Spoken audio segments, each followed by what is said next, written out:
Olá, pessoal, tudo bem? Estamos aqui no Boulevard Shopping para o 5º episódio do Empodera Cast.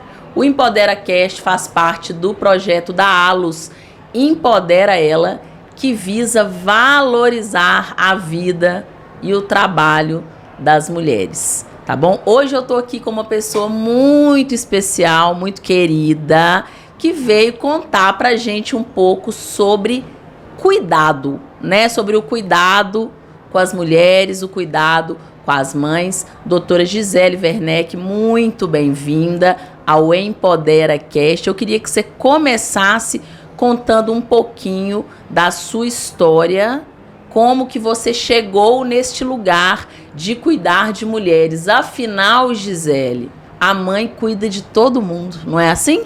Foi exatamente isso. Quem Marcinha. cuida da mãe? Você cuida da mãe. Eu cuido das mães. Eu cuido de mim, inclusive. Foi assim que eu vim parar aqui, né? Procurando cuidados com mulheres, escutando 1000 vezes. É isso mesmo, vai passar. É isso mesmo, vai passar. É assim mesmo? É assim mesmo, passa. Né? E a vida passa. E a gente, no meu caso, eu ficava com uma TPM que não passava, né? Que voltava sempre. Que tirava 2 semanas do meu mês, todos os meses. Então, foi um dos motivos pelos quais eu comecei a cuidar de hormônios. Cuidando de mim mesma, né? Procurando soluções para um problema que todo mundo me falava que ia passar. Né? Fora isso, também teve maternidade, teve vários desafios, que são desafios femininos, e que eu me vi com um nível de energia antes da maternidade e com um nível de energia 1/10 daquele depois da maternidade, porque a minha energia estava também sendo entregue a um outro ser humano, que eu canalizei aqui nessa terra, né? Então, eu fui procurar soluções para ter saúde e mais energia, para conseguir fazer tudo o que eu precisava fazer. Né, para trabalhar, para estudar, para conseguir seguir minha vida e para conseguir também cuidar da minha família. Né?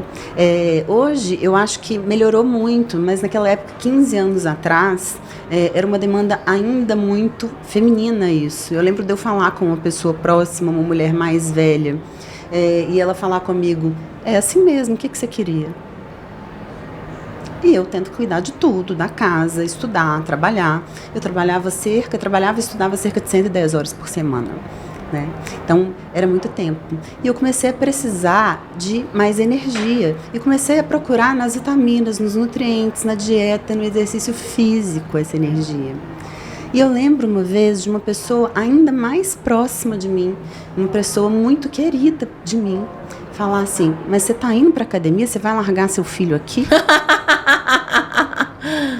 Não, peraí, eu tô indo pra academia porque eu preciso ir pra academia, porque isso me dá saúde, isso me dá energia, e eu não tô largando meu filho tá com você, que é uma pessoa que eu confio muito, né? Então, a ideia e a responsabilidade do cuidado consigo mesmo, cuidado materno, é muitas vezes uma saia justa, né? É uma rua sem saída, porque também se ficasse gorda, não, mas você engordou, né? Ficou desleixada. Depois ficou mãe, que teve filho, ficou desleixada. Então, é assim que eles falam. Esse ponto de equilíbrio e o que é certo, cientificamente falando, e o que não é certo, cientificamente falando, foram limites que eu tive que procurar na ciência e no conhecimento para poder blindar a mim mesma e a outras mulheres. Gisele, eu não sei se você viu, e é triste, né, a gente falar essas coisas, mas saiu hoje uma pesquisa, eu vi no Quebrando o Tabu, no Planetela, outras páginas que eu sigo, falando que hoje saiu uma pesquisa dizendo que 69% dos brasileiros acham que o cuidado com os filhos é responsabilidade da mulher. Quando eu vi a capa da pesquisa, Gisele, eu achei engraçado que a capa da pesquisa estava assim, mais de 50% dos brasileiros consideram que o cuidado com os filhos é uma responsabilidade da mulher. Quando eu fui ler a matéria, era 69%, ou seja, era quase 70%. Quase 70%. Quando a gente vive numa sociedade, Gisele, que entende o cuidado com a casa e também o cuidado com os filhos como uma responsabilidade da mulher, Você concorda que é quase impossível as pessoas darem conta? As pessoas chegam às vezes na minha página, no meu grupo de mães, e falam assim, Márcia, eu não tô dando conta, mas não tem como dar. Não é quase impossível, é impossível. Não tem como dar conta. Eu falo com elas, Gisele, que quando foi se instituída, eu não vou saber o ano certinho pra falar, eu vou até tatuar esse ano no meu braço, que eu falo sempre dele e não consigo lembrar. Mas não importa, foi 30 e poucos. Quando foi instituída a jornada de trabalho de 8 horas no Brasil, Gisele, a gente vivia um outro contexto político, social, econômico. Quando se instituiu que trabalharíamos fora 8 horas por dia, subentendia-se que uma pessoa trabalhava fora de casa e outra dentro de casa. Subentendia-se que de 2 pessoas, uma estava trabalhando dentro de casa e a outra estava trabalhando fora. Nunca foi se pensado uma jornada onde a gente trabalhasse 8 horas fora e mais 4, 5, 6 horas dentro de casa. Porque não é possível, quando as mulheres falam que elas não estão dando conta, é porque não é possível dar conta. Não é possível dar conta. Não é possível você ter o tempo para autocuidado mínimo, né? Que é alimentação, sono, banho, lavar o cabelo, higiene pessoal. Higiene pessoal. E incluir aí uma atividade física. E 8 que não são 8, né? 8 Nunca. Que tem o tempo de ida, voltar, almoço, né? Então, 8 que não são 8. Isso quando o trabalho não demanda mais e as pessoas ficam, né? E mais o cuidado com as crianças, que infelizmente a gente ainda tem um sistema de ensino que não incorpora esse cuidado, não entra nesse cuidado para ajudar. E eu vejo ainda muitas mães ainda se martirizando porque meu filho está no integral. Sabe? Como se fosse assim. Como se fosse criminoso. Eu tive que deixar meu filho no integral. Sabe? É porque tem que trabalhar porque você não quer roubar, né? Então, você quer fazer alguma coisa legal para ganhar a vida. Né? Então, você quer estudar e tal. Então, você coloca numa escola que você confia e ainda tá, né, se culpando. Porque tem uma culpa social relacionada com isso. Tem. E as escolas falam, os pais não detêm a educação. Quando eles falam assim, eles ligam pra mãe, né? Porque a escola, pelo menos dos meus filhos, nunca ligou pro pai. Eu acho que eles nem têm o telefone do progenitor lá da minha casa. Eu acho que eles nem têm o telefone. É muito provável. Então, ligam pra mãe, né? E a mãe tem que dar um jeito, o menino tá doente, ela sai de onde ela estiver e vai, enfim. É uma vida que é mentalmente, emocionalmente, fisicamente insustentável. Insustentável. E como que esse autocuidado, Gisele, seja ele através da alimentação, seja ele através da atividade física, que algumas têm tempo, outras não têm, algumas conseguem, outras não conseguem, algumas têm dinheiro, outras não têm, e através dos cuidados mesmo, com a saúde, com os hormônios, pode ajudar essa mulher nessa carga que a gente já está concluindo aqui, que nem saudável não é possível cumprir, que fará devendo alguma coisa aí para a saúde. O que acontece? Normalmente chega-se num ponto de exaustão, que é quando elas chegam lá na clínica, já num ponto de exaustão, sabe? Não tem como mais. Não tem como mais e tem que fazer alguma coisa para conseguir até ter forças para mudar aquela realidade, né? Para incluir uma rede de apoio, incluir o parceiro, muitas vezes, no cuidado da casa, né? Mudar algumas coisas que muitas vezes ela não faz nem por falta de dinheiro, mas é porque ela foi criada de uma forma a acreditar que ela tem que dar conta de tudo, né? Então, tem também muitas limitações financeiras, mas tem redes de apoio que muitas vezes as mulheres não chamam porque elas acham que tem que dar conta, né? Então, a primeira coisa é quebrar o ter que dar conta. Você não tem que dar conta da TPM sozinha, você não tem que dar conta dos seus filhos sozinha, você não tem que dar conta da menopausa sozinha, tá? Não é uma coisa que passa. Você pode ter ajuda, né? E a gente está aqui nessa terra para ajudar um ao outro, né? Então, senão a gente não vive em sociedade, né? Então, a gente vive em sociedade e tem que dar conta com ajuda. Pode pedir ajuda. Quebrou, pediu ajuda, tá? Segunda coisa, alimentação. Gente, alimentação é muito importante, você tirar a energia da comida. E a comida de verdade. Mas eu não tenho tempo de cozinhar. quem que pode te ajudar na sua casa? Na verdade, gente, quem pode assumir essa responsabilidade na casa? Quem que consegue chegar mais cedo? Quem que consegue sair mais tarde? Quem pode dar conta de comida? Quem pode fazer um sacolão? Será que um aplicativo, olha, eu tenho aqui um contato de uma menina que você faz um áudio, você pede e ela deixa na sua casa, sabe? Soluções rápidas que a gente tem para tudo na vida, né? Então, comer comida, porque dessa comida vem uma energia que não tem num sanduíche, não tem num pão. Tá? São nutrientes que vão ter complexos de vitaminas e que vão fazer você ter mais energia. Gisele, você sabe que uma vez eu estava num evento para mulheres, que nós estamos sempre, né, em eventos para mulheres, a gente ama estar com as mulheres, e uma pessoa falou uma coisa que me tocou assim profundamente. A menina nem era da área de saúde como você, nada, ela era até uma advogada. Ela comentou assim: as pessoas se preocupam muito com a quantidade do que elas comem e muito pouco com a qualidade do que elas comem. Talvez, se elas se preocupassem mais com a qualidade, elas poderiam até comer o tanto que elas comem. Sim. O problema é que elas estão mais preocupadas com a quantidade do que com a qualidade. Faz sentido isso para você? Faz muito sentido. O que acontece na nossa sociedade? Uma sociedade que está em transformação, né? Ninguém tem culpa disso, mas é uma transformação que a gente precisa pegar. A mãe chega em casa, a responsabilidade da comida é toda dela, tanto de comprar, de armazenar, de preparar, de lavar. E ela está morta porque ela trabalhou 9 horas, voltou, então ela está fora de casa há quase 12 horas.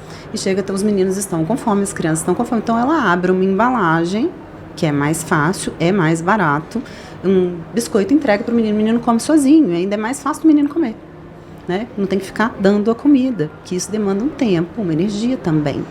Então, e qual que é a qualidade nutricional disso? Nenhuma. Isso é só caloria vazia, isso não tem nutriente nenhum, tá? É só caloria. Então, mas isso é mais fácil? A pessoa faz porque ela é indolente, porque ela é preguiçosa? Não. Às vezes ela não dá conta, é o que ela dá conta de fazer, Gisele, é aquilo ali. É o que ela dá conta de fazer. Mas ela não dá conta de fazer.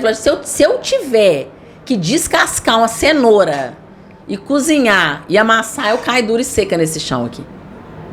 Às vezes é o que a pessoa dá conta de fazer. Exatamente. E aí, essa pessoa está sozinha em casa normalmente? Muitas vezes, eu acho. Ela tem uma vizinha? Será que ela tem uma mãe, uma avó? Será que a gente não pode construir uma divisão de tarefas dentro daquele nosso microsistema? Isso é uma forma de ter mais saúde, né? Exercitando a tolerância, exercitando o amor ao próximo, exercitando o amor próprio, né? Que aí 3 já dão conta mais das tarefas, que são tarefas muito parecidas. A comida que você faz numa casa, a compra que você faz para uma casa, você pode fazer para outra, você pode fazer para 3 e todo mundo divide, né? Isso é uma solução barata para a gente ter mais saúde na mesa, né? Mais nutriente na mesa, porque realmente é trabalhoso, né? É muito mais trabalhoso comer comida do que comer industrializado, que você abre a embalagem, né? R$2 o pacote de biscoito. Então, é uma das coisas que pode ser feita. Outra coisa, gente, atividade física. Leva os meninos, sabe? Para a criança é tão importante, se tiver oportunidade, se tiver algum lugar que seja amigável, porque a maior parte dos lugares na rua, quando as mulheres chegam em casa, são lugares hostis, né? Mas se tiver essa facilidade perto da sua casa, se tiver um playground, se tiver uma pracinha perto, leva as crianças, você faz uma caminhada, os meninos brincam. Eu já fiz muito isso com meus filhos. Inclusive eu levo eles para academia. O meu mais velho não, né? Mas a mais nova, ela vai comigo mesmo que não seja para fazer nada. Ela fica lá no espaço. Quando o espaço kids está fechado, ainda já conhecem ela no salão da musculação, porque ela fica lá me esperando. Eu vi isso ontem, uma mãe, 2 irmãs do grupo de mães postando que elas tinham escolhido uma determinada academia que era inclusive para dançar, era uma academia de dança, porque ela tinha um espaço lá onde a filha de uma, sobrinha da outra, né, ficava lá brincando enquanto elas dançavam. Eu tenho, na minha academia são 2 unidades. Uma tem um espaço de criança que é muito pequeno. Mas é uma academia que seria melhor para mim até. Só que a outra tem um espaço de crianças maior. Então foi o que eu escolhi para ficar, porque eu tenho algum lugar para levar minha filha. E isso eu também fiz lá na minha clínica, que não é tão grande, mas eu coloquei uma mesinha, giz de cera, cadeirinha e 2 baldes de brinquedo, porque não é a criança que vai impedir a mãe de se cuidar. Pelo contrário, um lugar acolhedor. E isso eu acho que faz parte de uma construção que nós, mulheres, muitas empresárias, né, vamos construir espaços amigáveis para as mães, né, que não é nada caro, às vezes uma mesinha, é um desenho, né, para a criança poder ir. E, além de tudo, você levar a criança para esses ambientes, você está dando um exemplo. Criança não aprende com o que a gente fala, não. Criança aprende com o que a gente faz. Então, a minha mãe vai para a ginástica, minha mãe está num ambiente saudável, meu pai está num ambiente saudável, porque isso vale para os papais também. É legal levar as crianças, né? E ainda faz um trabalho que muitas vezes o homem não tem a proatividade de assumir. Então fica a dica, né? E as crianças aprendendo com isso, a gente vai ter gerações com mais saúde. E essa questão do exemplo, Gisele, eu acho que ela cabe também para a questão alimentar, né? Porque é o que você falou, a criança aprende pelo exemplo. Aí, como que você quer que a criança coma uma verdura, coma uma fruta, coma, né, um legume, se ela não vê hora nenhuma aquilo ser consumido dentro da casa pelas outras pessoas, pelo pai, pela mãe, enfim, por quem cuida, né? Pelo cuidador. É aprender mesmo pelo exemplo, inclusive esse hábito de comer melhor, né?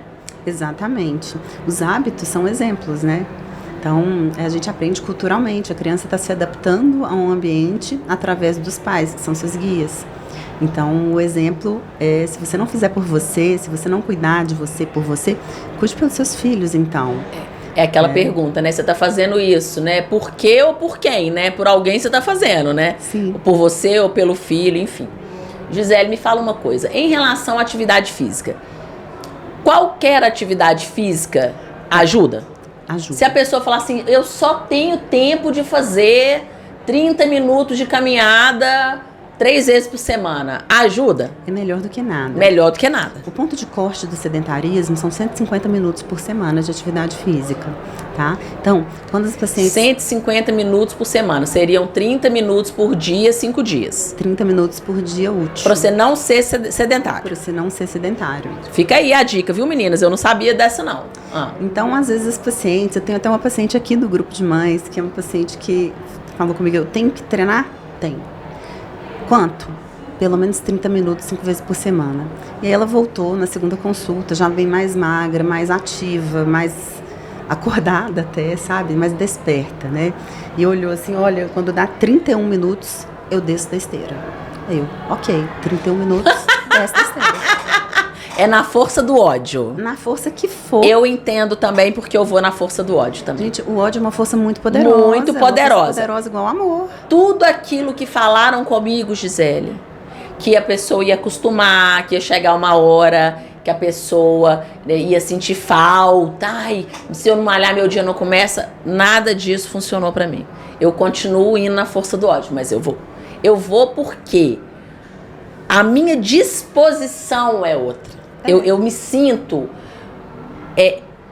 Meu marido, ele falou uma coisa que pra mim foi assim, foi até um pouquinho de virada de chave. Ele falava assim, Márcia, você chega em casa tão morta, tão exausta, que você parece assim uma bateria de celular. Você tá lá fazendo as coisas, de repente você faz assim, ó. Você cai pra trás, parece que sua bateria... ou então você cai no sofá assim. Parece que sua bateria acabou. Você ficou até quando seu corpo aguentou. A hora que seu corpo aguentou, parou, não aguento mais, a pessoa desfalece, né? Isso mudou com a atividade física. Eu me sinto muito menos exausta no final do dia, exaurida, aquela coisa que você chega em casa, que não dá vontade nem de ouvir a voz de ninguém, que você tá assim, que a cabeça tá desse tamanho. Isso melhorou com a atividade física. Então a gente fica insistindo, gente, com a atividade física, que é importante, que tem que ser igual ao trabalho, porque tem, tá? A gente tem uma usina no nosso organismo, a usina da nossa célula, que produz energia, nossa célula é a mitocôndria. Quando a gente faz atividade física, o nosso corpo multiplica as usinas, ele aumenta a quantidade de mitocôndria, então a gente produz mais energia.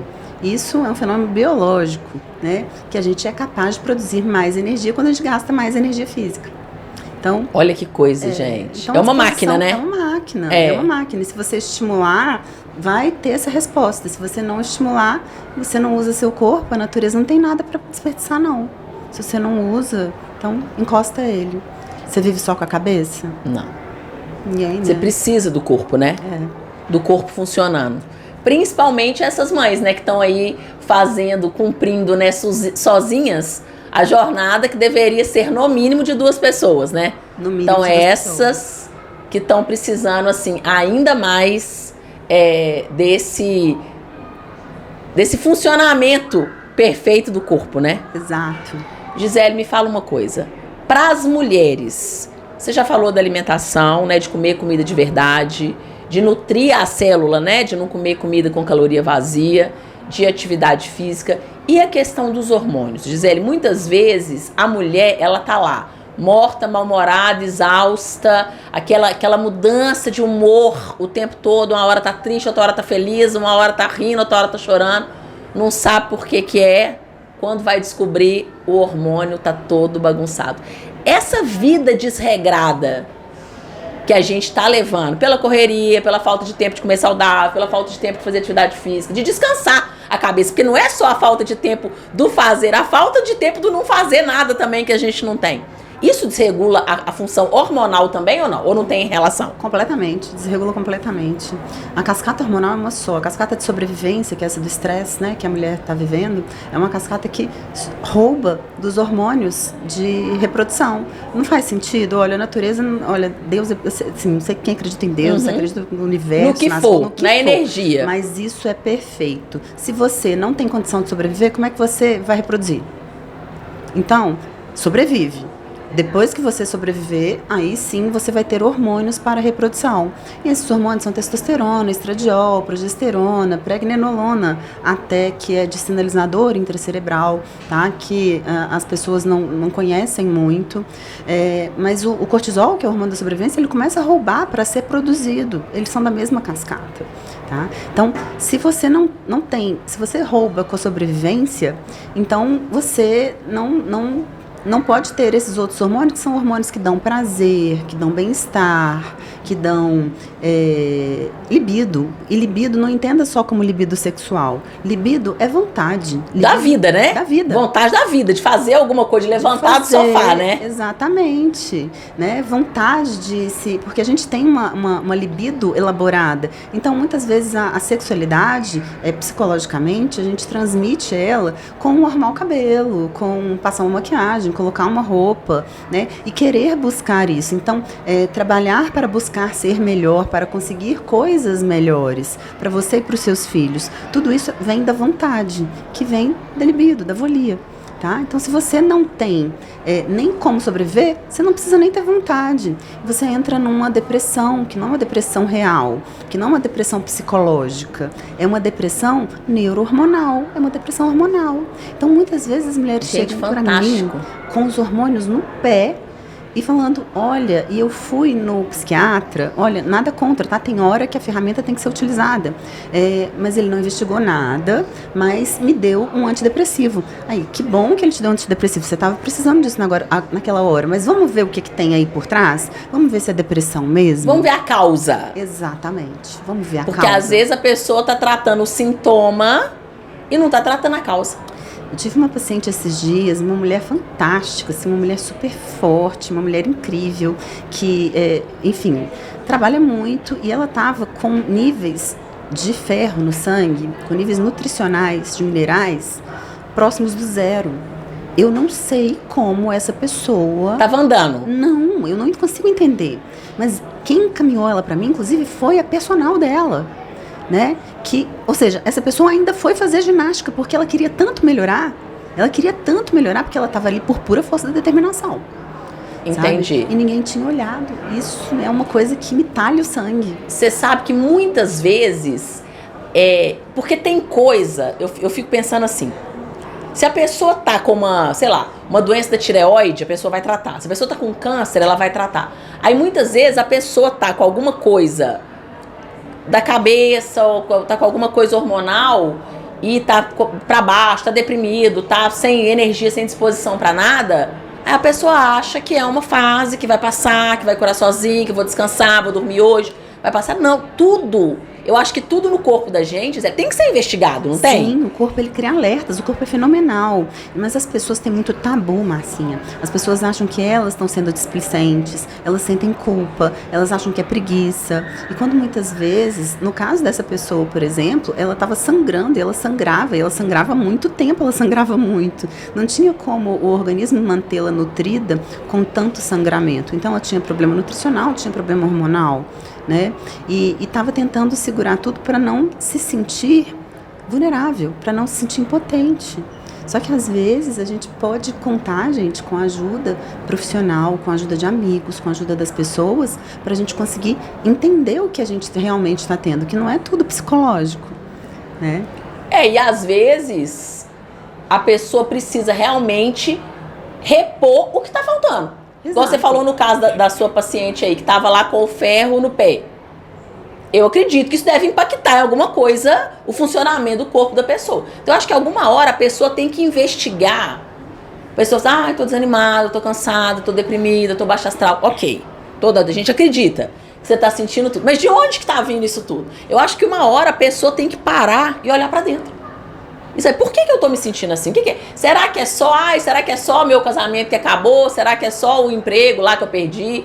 Às vezes não é. Às vezes é. Mas às vezes não é. Assim, dificilmente um transtorno, assim, físico, emocional, é por um motivo só. A gente tem vários pilares, né? Então, olhar para uma coisa só, normalmente está olhando errado. Tratar de forma multifatorial, né? Cuidar e ter uma macrovisão para poder ter uma melhora global da saúde e do bem-estar. Entendi. Gisele, e a questão da menopausa? Que eu acho que muitas vezes a mulher tá percebendo um monte de mudança na vida dela, no humor dela, na libido, e não tá caindo na ficha. A primeira curiosidade que eu tinha para saber de você é o seguinte: as mulheres estão entrando na menopausa mais cedo ou é impressão, assim? Ou é porque antes a gente sabia, agora a gente sabe coisa que a gente não sabia antes? E por que esse tabu todo em cima da menopausa? Não é uma vida cíclica, que existe um ciclo, existe a época lá, que você é criança, adolescente, que você não reproduz, você passa toda a sua idade lá reprodutiva, depois vem a menopausa, é uma outra fase. Por que esse tabu todo em cima da menopausa? Acho que são vários motivos, Marcinha. Primeiro motivo é a questão da beleza estar associada à idade reprodutiva e isso estar associado ao poder feminino. Tá? Então, a beleza e o poder feminino sempre foram muito associados, sendo que a beleza ela é muito relativa, né? A gente tem padrões de beleza e tem a beleza em si, né?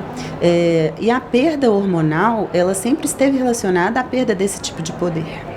Tá?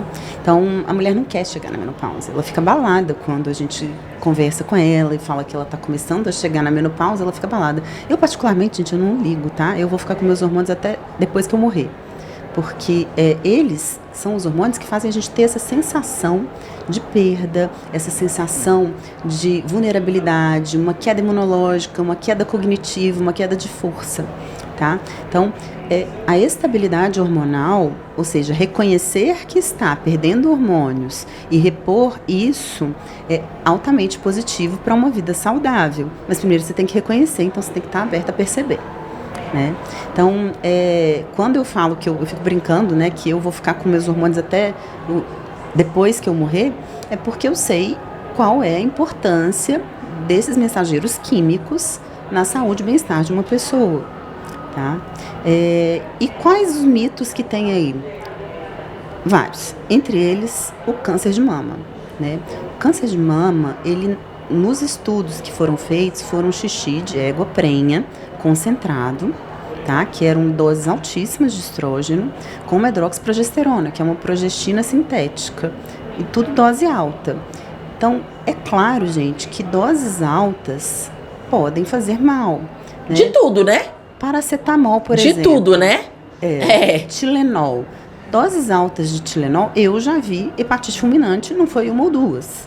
tá? Então, doses altas de tudo, a gente pode fazer mal. Então, naquela época, estava se aprendendo como fazer, mas aí não se fez mais, e aí colocou na cabeça das mulheres que era errado. Eu acho estranho, porque tudo que melhora a saúde feminina é errado. Né? Não é? Não é estranho? Não é estranho? Eu acho super estranho. É muito estranho. É muito estranho. É. E aí, quando você começa a provar que aquilo não está errado, que aquilo é bom e que aquilo faz bem, ou seja, quando você consegue empoderar melhor mulheres que já têm lá em torno dos seus 50 anos, então que já tem uma certa sabedoria, que já tem um caminho percorrido e que muitas vezes já tem filhos crescidos, então conseguem entregar da sua saúde mais para a sociedade, esse poder é muito perigoso. É, mas o poder da mulher em toda fase da vida, ele é visto como muito perigoso, né? A sociedade detesta mulher poderosa. Mulheres nos lugares onde as decisões são tomadas, né? A sociedade detesta. E não são só os homens. Não são só os homens. Mulheres também.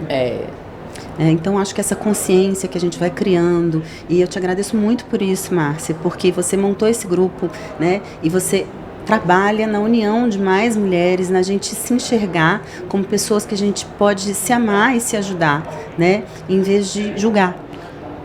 Eu só quero que elas entendam que elas precisam caminhar juntas, né? Porque junto já é difícil. Separado é quase impossível. Entendeu? É quase impossível, porque a gente precisa da rede para tudo. Né? E os homens estão legislando em causa própria há muito tempo, né? Se a gente não começar a legislar aqui umas pelas outras, a gente não sai desse buraco aí que a gente está vivendo, né? Onde 69% da população acha que o filho é da mãe. Filho é da mãe, né? Filho é da mãe, né? Aquele filho da mãe mesmo. Gisele, me fala uma coisa. Quais são os sinais da menopausa chegando que as mulheres acham que está só relacionada a parar de menstruar? Eu vejo muito isso lá no grupo. Às vezes a mulher está toda fulminada, prejudicada. Tá com a cabeça ruim, tá sem libido, tá desanimada, mas menstrua 1 mês sim, 2 meses não, aquela menstruação toda desregular. Não, eu ainda menstruo, não é menopausa. Quais são os sinais de que está na hora da pessoa olhar para esse momento da vida dela? Então vamos separar. A menopausa é 1 ano de amenorreia, tá? 1 ano sem menstruar. 1 ano sem menstruar, menopausa. Menopausa, tá bom? Que é o climatério, quando a gente começa a entrar, teoricamente, em torno de 5 anos antes. Mas os hormônios, gente... 5 anos antes? 5 anos, mas os hormônios começam a cair bem antes. Os hormônios começam a cair em torno dos 30, e a mulher tem filho, então cansa, fica morta de cansada, mas não percebe que os hormônios estão caindo, né? Então, quanto antes a gente começar a ver isso e dar nutrientes, nutrir esse organismo para que ele consiga produzir melhor os hormônios, consiga ter dia e noite para ter ciclo hormonal, né? É melhor. 5 anos antes, gente, é o tempo que o estradiol já começa a cair, que é o último hormônio que cai. Cai primeiro a testosterona, depois cai a progesterona, então cai o estradiol. Que aí ela fala, mas eu não tenho fogacho. Não tem fogacho, mas não tem mais pensamento fluido, né? Não consegue mais concatear o pensamento, tá irritada, tá distraída, exausta, não consegue mais muitas vezes acompanhar o parceiro e a família nos eventos de lazer, né? Não quer nem ter lazer mais. Às vezes eu pergunto para as pacientes, e o que você gosta de fazer? Nada. É o silêncio. O que você gosta de fazer? Nada.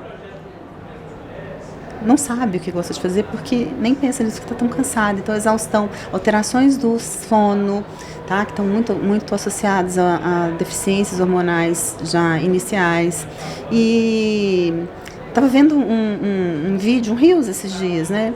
Que a pessoa conta que ela foi no 2º médico para ver os exames dela. Que a médica falou assim, mas... seu médico olhou isso e não fez nada, seus hormônios já estavam tudo cagadinho. Isso, gente, é rotina no consultório. Os hormônios já estavam ruins e ninguém fez nada. Estudos mostram que 20% dos médicos de mulheres, ginecologistas, sabem trabalhar bem com reposição hormonal. É triste isso, né? É muito pouco, né? 20% dos médicos especializados em saúde feminina. É. Gisele, a gente está caminhando aqui pro final do nosso episódio. Queria que você deixasse aqui suas considerações. O que você, a pessoa quando chega lá no seu consultório e fala assim aqui, daqui para frente é só para trás, tô péssima, tô desanimada, tô de mal com a vida e tudo. Qual que é o conselho que você dá? O que você tenta resgatar aí dentro dessa mulher? Gente, a gente vai até os 80, 90 anos. Se aos 50 você tá assim, você tem ainda mais 30. Como que você vai querer chegar lá? Isso é uma decisão que você toma agora, tá? Tem várias coisas, né? Amar o próximo como a ti mesmo. Você tem que te amar para você conseguir ter amor pelas pessoas que você quer viver aqui ainda esse tempo nessa terra. E para tudo tem um jeito, gente, menos a morte. E mesmo assim já participei de alguns casos que a gente ressuscitou as pessoas. Adoro. Tá? Então, tudo tem um jeito. Tem que olhar direito, tem que olhar com atenção, olhar com cuidado para aquele ser humano, em todos os contextos da vida dele, espiritual, social e físico, para conseguir tratar esse ser humano. Hoje existe... nunca é tarde para começar. Eu penso assim, às vezes a pessoa que nunca malhou nem nada, se a pessoa quiser começar de algum momento, cuidar da saúde, cuidar da alimentação, começar uma atividade física devagar, ainda dá tempo? Dá, gente, eu tenho casos incríveis. Tem uma paciente maravilhosa que chegou para mim com uma depressão pós-luto, depressão por luto do marido, viúva, né? Já com seus 80 anos. 2 anos depois, ela é uma mulher renovada, ela é uma mulher mais feliz. Ela ainda sente falta daquele marido, claro, né? Aquela pessoa que ela viveu 50 anos. Mas ela consegue seguir a vida, ela consegue ter saúde e energia para brigar pelas batalhas dela. Então, nunca é tarde para começar. Nunca. Se a pessoa resolver amanhã que ela quer começar a cuidar da saúde dela, do corpo dela, da mente dela, dos hormônios dela, tem tempo. Amanhã é o dia, então. Maravilhoso. Gisele, queria te agradecer e queria que você deixasse o seu contato para quem quiser continuar ouvindo você falar, seguindo seu conteúdo, aprendendo mais sobre vida saudável. Você uma vez falou comigo uma coisa que eu achei super bacana, que eu virei para você e falei, eu não lembro o que foi que você falou comigo assim. Tal coisa. Eu falei, não, mas isso aí é muito caro. Eu falei com você. Aí você falou comigo assim, cuidar da doença é mais caro que cuidar da saúde. E eu, concordei. Mas não é? Cuidar da doença depois vai ser mais caro do que o que eu for fazer agora para cuidar da saúde. Entendeu? E fez muito sentido para mim, assim como fez sentido aquela pessoa que falou. As pessoas estão mais preocupadas com a quantidade do que elas comem do que com a qualidade. E é verdade, às vezes a pessoa tá ali preocupada porque, ai meu Deus, comi aqui, tá preocupada ali com a paçoquinha que comeu depois do almoço e não tá preocupada com o almoço puro carboidrato que a pessoa comeu, entendeu? E a culpa é da paçoca. A culpa é da paçoca. Que a pessoa vai estar preocupada ali de comer a paçoquinha depois do almoço. Então, Márcia, isso veio de uma frase que eu escutei, que é assim, a maior riqueza de um homem, ele carrega nu e só. Então, as nossas maiores riquezas são a nossa saúde mental, o nosso conhecimento. Isso ninguém tira da gente, tem que matar a gente para tirar, né? Então, a saúde, ela é uma riqueza muito importante. Tudo que você investe na sua saúde é um investimento tão bom quanto a educação. Né? Acho que são as coisas que vêm juntas aí, que a gente tem uma sociedade um pouquinho corrompida em relação a esses valores. Então, invista na sua saúde, invista energia na sua saúde, invista dinheiro na sua saúde, que é uma economia que você vai estar fazendo para mais tarde, para todo mundo que te rodeia, para todo mundo que te ama. Engraçado que as mães falam muito isso, né? Nossa, faria tudo pelo meu filho, não, me jogaria na frente do ônibus por causa do meu filho. E eu não duvido não, acredito que elas fariam mesmo. Mas muitas vezes elas não estão pensando que elas não estão cuidando da própria saúde pelo filho, né? Assim, que muitas vezes ela quer estar ali, né? Quer estar presente nos momentos do filho, quer ver o filho formar, quer ver o filho casar, quer conhecer os netos, né? Enfim, mas não está fazendo nada em função daquilo ali. E eu acho que elas não param nem para pensar nisso, entendeu? Que às vezes a pessoa tá lá, sobrepeso, sedentária, com os hormônios tudo empipinado e tudo, e arrastando ali a vida e não para pensar que a pessoa quer ver o filho formar. A pessoa quer ver os netos, a pessoa quer ver o casamento do filho.